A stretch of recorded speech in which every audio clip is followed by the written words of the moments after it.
ಚಿಕ್ಕಪ್ಪ 3 ಮಕ್ಕಳ ಮೇಲೆ ಭೀಕರವಾಗಿ ಹಲ್ಲೆ ಮಾಡಿದ್ದಾನೆ. ಹಲ್ಲೆಯ ತೀವ್ರತೆಗೆ ಇಬ್ಬರು ಮಕ್ಕಳು ಸ್ಥಳದಲ್ಲೇ ಸಾವನ್ನಪ್ಪಿದ್ದಾರೆ. ಮನುಷ್ಯನ ಮೃಗನ ಈ ವ್ಯಕ್ತಿ? ಚಿಕ್ಕಪ್ಪ ಆಗಬೇಕಂತ ಈತ 3 ಮಕ್ಕಳ ಮೇಲೆ ಮನ ಬಂದಂತೆ ಹಲ್ಲೆ ಮಾಡಿದ್ದಾನೆ. ಈತ ಹೊಡೆದಿರೋದ್ರಿಂದ ಇಬ್ಬರು ಮಕ್ಕಳು ಸ್ಥಳದಲ್ಲೇ ಸಾವನ್ನಪ್ಪಿದವ್ರಿ. ಒಂದು ಮಗುವಿನ ಸ್ಥಿತಿ ಚಿಂತಾಜನಕ ಆಗಿದೆ ಅಂತೆ. ಆಸ್ಪತ್ರೆಯಲ್ಲಿ ಚಿಕಿತ್ಸೆಯನ್ನು ನೀಡಲಾಗ್ತಾ ಇದೆ. ಹೆಬ್ಬಗೋಡಿ ಪೊಲೀಸ್ ಠಾಣಾ ವ್ಯಾಪ್ತಿಯಲ್ಲಾಗಿರುವಂಥ ಘಟನೆ ಇದು. ಇಶಾಕ್ 7 ವರ್ಷ, ಜುನೈದ್ 6 ವರ್ಷ, ಇಬ್ಬರು ಮೃತಪಟ್ಟಿದ್ದಾರೆ. ಗಾಯಗೊಂಡ 4 ವರ್ಷದ ರೋಹನ್ ಆಸ್ಪತ್ರೆಯಲ್ಲಿ ನೆರಳಾಡ್ತಾ ಇದ್ದಾನೆ. ಪಾಪ ಚಿಕ್ಕ ಮಕ್ಕಳು ಇನ್ನು. ಚಿಕ್ಕಪ್ಪ ಕಾಸಿಂ ಜೊತೆ ಮಕ್ಕಳನ್ನ ಬಿಟ್ಟು ಬ್ಯಾಂಕ್ಗೆ ಹೋಗಿದ್ರಂತೆ. ಮಾನಸಿಕವಾಗಿ ಅಸ್ವಸ್ಥತೆಯಿಂದ ಕಾಸಿಂ ಬಳಲ್ತಾ ಇದ್ದಂತೆ. ಅಯ್ಯಯ್ಯೋ, ಸಿಕ್ಕ ವಸ್ತುಗಳಿಂದ ಹಲ್ಲೆ ಮಾಡಿ ಮಕ್ಕಳನ್ನ ಕೊಂದಿದ್ದಾನೆ ಈ ಕಾಸಿಂ. ತಂದೆ ತಾಯಿಗಳಿಗಾದ್ರೂ ಬುದ್ಧಿ ಬೇಡವಾ? ಆತ ಮಾನಸಿಕ ಅಸ್ವಸ್ಥ ಅಂತೆ ಕಾಸಿಂ ಚಿಕ್ಕಪ್ಪ. ಅವನ ಜೊತೆಗೆ ಒಂದು 7 ವರ್ಷದ ಮಗು, ಒಂದು 6 ವರ್ಷದ ಮಗು, ಇನ್ನೊಂದು 4 ವರ್ಷದ ಕಂದ. 3 ಮಕ್ಕಳನ್ನ ಬಿಟ್ಟು ಹೋಗಿದ್ದಾರೆ ತಂದೆ ತಾಯಿಗಳು. ಏನಪ್ಪ ಕರ್ಮ! ಏನ್ ಕೈಗೆ ಸಿಗುತ್ತೋ ಅದನ್ನು ತಗೊಂಡು ಹೊಡೆದಾಕ್ಬಿಟ್ಟಿದ್ದಾನೆ ಆ ಮನುಷ್ಯ. ಈ ಕಾಸಿಂ ಜೊತೆಗೆ 3 ಮಕ್ಕಳನ್ನ ಬಿಟ್ಟು ಆ ಮಕ್ಕಳ ತಾಯಿ ಎಲ್ಲೋ ಹೋಗಿರ್ತಾರೆ. ಹೋಗಿ ಬರೋ ಅಷ್ಟರಲ್ಲಿ ಈ ಅನಾಹುತ ನಡೆದು ಹೋಗಿದೆ. ಹೋಗಿ ಬರೋ ಅಷ್ಟರಲ್ಲಿ ಇನ್ನು ಪ್ರಪಂಚ ಏನು ಅಂತಾನೆ ಗೊತ್ತಿಲ್ಲದ ಮಕ್ಕಳವು. ಒಂದಕ್ಕೆ 7 ವರ್ಷ, ಇನ್ನೊಂದಕ್ಕೆ 6 ವರ್ಷ, ಇನ್ನೊಂದಕ್ಕೆ 4 ವರ್ಷ. ಆ 4 ವರ್ಷದ ಕಂದ ಇನ್ನೂ ಆಸ್ಪತ್ರೆಯಲ್ಲಿ ಸಾವು ಬದುಕಿನ ನಡುವೆ ಹೋರಾಡ್ತಾ ಇದೆ. ಅವೇನು ತಪ್ಪು ಮಾಡಿದ್ವೋ ಏನೋ ಪಾಪ. ಅವನು ಅರೆ ಹುಚ್ಚ, ಅವನು ಮಾನಸಿಕ ಅಸ್ವಸ್ಥ ಅಂತ ಕಾಸಿಂ. ಹೆಂಗೆ ಬೇಕೋ ಹಂಗೆ ಹೊಡೆದು ಸಾಯಿಸ್ಬಿಟ್ಟಿದ್ದಾನೆ 2 ಮಕ್ಕಳನ್ನ. ಇನ್ನೊಂದು ಉಳಿದಿದ್ದೇ ಹೆಚ್ಚು, ಅದು ಕೂಡ ಉಳಿಯುತ್ತೋ ಇಲ್ವೋ ಗೊತ್ತಿಲ್ಲ. ಪಾಪ ಏನೂ ಆಗದೆ ಇರಲಿ. ಈಗ ವಾಪಸ್ ಬಂದು ಆ ಮಕ್ಕಳನ್ನ ನೋಡಿದಂಥ ತಾಯಿ ಪರಿಸ್ಥಿತಿ ಹೆಂಗಿರಬೇಡ. ಈಗ ಪೊಲೀಸ್ನವರು ಬಂದಿದ್ದಾರೆ ಸ್ಥಳಕ್ಕೆ. ನಿಜಕ್ಕೂ ಇಂಥ ಘಟನೆಗಳನ್ನೆಲ್ಲ ನೋಡಿದಾಗ ಬಹಳ ನೋವಾಗುತ್ತೆ. ಹಲ್ಲೆಯ ತೀವ್ರತೆಗೆ ಇಬ್ಬರು ಮಕ್ಕಳು ಸ್ಥಳದಲ್ಲೇ ಸಾವನ್ನಪ್ಪಿದ್ದಾರೆ ಅಂತ ಅಂದ್ರೆ ಅದು ಏನು ತಗೊಂಡು ಹೊಡೆದಿದ್ದಾನೋ ಏನೋ ಮಕ್ಕಳಿಗೆ. ಅವನು ಏನು ತಗೊಂಡು ಹೊಡೆದಿದ್ದಾನೋ ಏನೋ. ಇನ್ನೊಂದು ಮಗುವಿನ ಸ್ಥಿತಿ ಚಿಂತಾಜನಕವಾಗಿದೆ. ಆಸ್ಪತ್ರೆಯಲ್ಲಿ ಚಿಕಿತ್ಸೆಯನ್ನು ನೀಡಲಾಗ್ತಾ ಇದೆ. ಹೆಬ್ಬಗೋಡಿ ಪೊಲೀಸ್ ಠಾಣಾ ವ್ಯಾಪ್ತಿಯಲ್ಲಾಗಿರುವಂತಹ ಘಟನೆ ಇದು.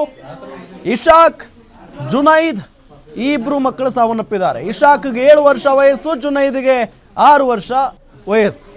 ಇಬ್ರು ಸತ್ತೋಗಿದ್ದಾರೆ. ಇನ್ನು ಗಾಯಗೊಂಡಂತ 4 ವರ್ಷದ ಮಗುವಿನ ಹೆಸರು ರೋಹನ್. ಈ ಚಿಕ್ಕಪ್ಪ ಕಾಸಿಂ ಜೊತೆಗೆ ಮಕ್ಕಳನ್ನ ಬಿಟ್ಟು ತಾಯಿ ಬ್ಯಾಂಕ್ಗೆ ಹೋಗಿರ್ತಾರೆ. ಆ 3 ಮಕ್ಕಳನ್ನ ಚಿಕ್ಕಪ್ಪ ನೋಡ್ಕೊತಾನೆ ಬಿಡು ಅಂತ ಹೇಳಿ. ಆ ಚಿಕ್ಕಪ್ಪ ನೋಡಿದ್ರೆ ಇಲ್ಲಿ ಕೊಲೆನೇ ಮಾಡ್ಬಿಟ್ಟಿದ್ದಾನೆ.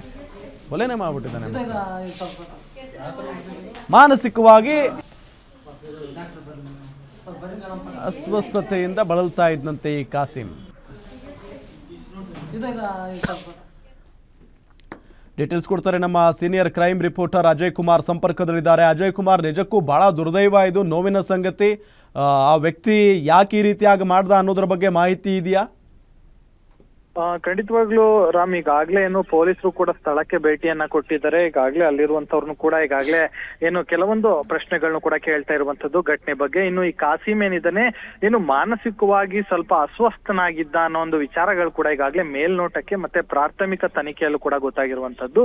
ಸೊ ಹೀಗಾಗಿ ಆತನನ್ನ ಬಿಟ್ಟೋಗಿದ್ ಯಾಕೆ ಅನ್ನೋದ್ರ ಕೂಡ ಈಗಾಗ್ಲೇ ಪೊಲೀಸರು ಕೂಡ ಪ್ರಶ್ನೆಯನ್ನ ಮಾಡ್ತಿದ್ದಾರೆ. ಇನ್ನು ಈ 3 ಜನ ಏನು ಆತ ಏನು ಮಕ್ಕಳು ಕೂಡ ಇರ್ತಾರೆ. ಆದ್ರೆ ಇವ್ರು ಆ 3 ಜನಕ್ಕೂ ಕೂಡ ಈತ ಚಿಕ್ಕಪ್ಪ ಕೂಡ ಆಗ್ತಾ ಇದ್ದ ಅನ್ನೋ ಒಂದು ಮಾಹಿತಿ ಕೂಡ ಇರುವಂತದ್ದು. ಇವತ್ತು ಅವರ ತಾಯಿ ಮತ್ತೆ ಅವರ ಅಜ್ಜಿ ಏನಿದ್ದಾರೆ ಅವರು ಏನು ಬ್ಯಾಂಕ್ ಕೆಲಸ ಇತ್ತು ಅಂತ ಹೇಳಿ ಈಗ ಇವತ್ತು ಕೂಡ ಹೋಗಿದ್ರು ಅನ್ನೋ ಮಾಹಿತಿ ಕೂಡ ಇರುವಂತದ್ದು. ಸೊ ಹಾಗಾಗಿ ಈ ಒಂದು ವಿಚಾರವನ್ನ ಇಟ್ಕೊಂಡು ಕೂಡ ಪೊಲೀಸರು ಈಗಾಗಲೇ ತನಿಖೆಯನ್ನು ಕೂಡ ಮಾಡ್ತಾ ಇದ್ದಾರೆ. ಇನ್ನು ಇವತ್ತು 4th ಸ್ಯಾಟರ್ಡೆ ಆಗಿದ್ರಿಂದಾಗಿ ಇವತ್ತು ಬ್ಯಾಂಕ್ ಇತ್ತಾ ಇಲ್ಲ ಅನ್ನೋದ್ರ ಬಗ್ಗೆ ಕೂಡ ಈಗಾಗಲೇ ಪೊಲೀಸರು ಏನು ತನಿಖೆಯನ್ನ ಮಾಡ್ತಿದ್ದಾರೆ. ಮತ್ತೆ ಅವರ ತಾಯಿ ಆಗಿರ್ಬೋದು ಮತ್ತೆ ಅವರ ಅಜ್ಜಿ ಆಗಿರ್ಬೋದು ಅವರನ್ನು ಕೂಡ ಈಗಾಗಲೇ ತನಿಖೆಯನ್ನ ಮಾಡ್ತಿದ್ರೆ, ಮತ್ತೆ ಅವರ ಸ್ಟೇಟ್ಮೆಂಟ್ಗಳು ಕೂಡ ಈಗಾಗಲೇ ತಗೊಳ್ತಾ ಇರುವಂತದ್ದು. ಬೆಳಗ್ಗೆ ಬಿಟ್ಟೋದಂತ ಸಂದರ್ಭದಲ್ಲಿ ಈತ ಏನು ಏಕಾಏಕಿ ಮಕ್ಕಳ ಮೇಲೆ ಹಲ್ಲೆಯನ್ನ ಮಾಡಿದ್ದಾನೆ. ಹಲ್ಲೆ ಮಾಡಿ ಆ ನಂತರ ಅಲ್ಲಿ ಸಿಕ್ಕ ವಸ್ತುಗಳೇನಿದೆ ಅದರಿಂದನೂ ಕೂಡ ಏನು ಹಲ್ಲೆ ಮಾಡಿದ್ದಾನೆ. ಸೊ ಹೀಗಾಗಿ ಆ ಒಂದು ತೀವ್ರತೆ ಸಾಕಷ್ಟು ದೊಡ್ಡ ಮಟ್ಟದಲ್ಲಿ ಇತ್ತು. ಸೊ ಹೀಗಾಗಿ ಆ ಒಂದು ವಿಚಾರವಾಗಿ ಈಗಾಗಲೇ ಮಕ್ಕಳು ಕೂಡ ಸಾವನ್ನಪ್ಪಿದ್ರೆ, ಮತ್ತೆ ಇನ್ನೋರ್ವ ಏನು ಸಣ್ಣ ಮಗು ಏನಿದೆ ಅದು ಕೂಡ ಈಗಾಗಲೇ ಚಿಂತಾಜನಕ ಸ್ಥಿತಿಯಲ್ಲೂ ಕೂಡ ಇದೆ ಅನ್ನೋ ಮಾಹಿತಿ ಕೂಡ ಸಿಗ್ತಾ ಇರುವಂತದ್ದು. ಹೆಬ್ಗೋಡಿ ಪೊಲೀಸರು ಕೂಡ ಈಗಾಗಲೇ ಆ ಚಿಕ್ಕಪ್ಪ ಏನಿದ್ದಾನೆ ಆತನನ್ನು ಕೂಡ ವಶಕ್ಕೆ ಪಡ್ಕೊಂಡು ಏನು ಆತನಿಂದನೂ ಕೂಡ ಏನು ಮಾಹಿತಿಯನ್ನು ಕೂಡ ಪರಿಶೀಲನೆಯನ್ನ ಮಾಡ್ತಿದ್ದಾರೆ. ಇದರ ಜೊತೆಗೆ ಮೆಡಿಕಲ್ ಏನು ಮಾಡಿಸುವಂತ ಕೆಲಸವನ್ನು ಕೂಡ ಪೊಲೀಸರು ಮುಂದಾಗ್ತಿದ್ದಾರೆ. ಯಾಕಂದ್ರೆ ಆತ ನಿಜಕ್ಕೂ ಕೂಡ ಏನು ಮಾನಸಿಕವಾಗಿ ಅಸ್ವಸ್ಥನಾಗಿದ್ದಾನ ಅಥವಾ ಬೇರೆ ರೀತಿಯಾಗಿ ಏನಾದ್ರು ಆಗಿದ್ಯಾ ಇದ್ರ ಬಗ್ಗೆ ಈಗ ಅನುಮಾನಗಳು ಕೂಡ ಈಗಾಗಲೇ ಮೂಡಿರುವಂತದ್ದು.